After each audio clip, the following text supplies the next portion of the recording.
Het is eigenlijk weer barbecue waar, maar ja, dan hebben we wel vlees nodig en daarom ben we bij deze groothandel in Grauw.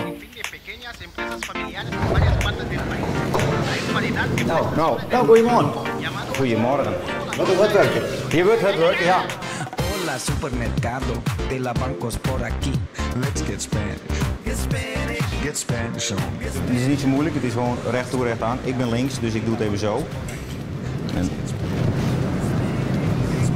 dan draai ik hem om. Ja, dat mag ik. En dan mag jij.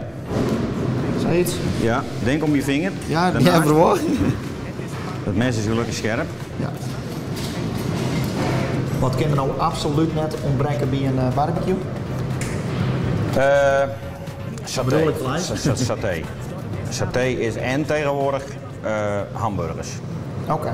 Helemaal als je voor jongelui barbecue doet, dan kun je nou ja, bij wijze van spreken bijna alleen wel hamburgers doen.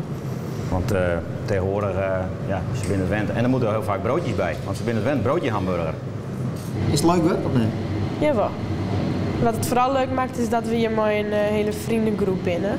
Ja. Dus het is altijd gewoon wel gezellig. Oké, dan zit hier steert er wat omheen en wat oude horen. Nou, En net tuggel ik ouwe wat- hoeren. nee, tuggel ik wat Met wel trekken. werk je natuurlijk.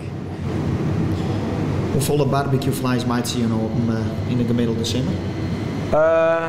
Ik denk dat nou, aan stokjes prikken we gauw 15 tot kleine 20.000 stokjes.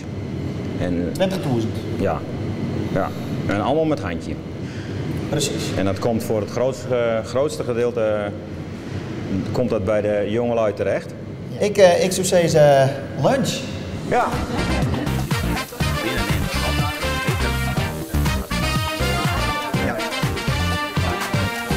We zijn hier de hele dag mee bezig. Ik vind het wel allemaal heel lekker. Alleen 9 van 10 keer als ik een barbecue heb, dan mag ik het zelf klaarmaken. Of later klaarmaken. Ik neem het mee, dus ik heb het allemaal al gezien. En wat gebeurt er vaak? maar die de jongen slachter bakken, is hè? zelf weg.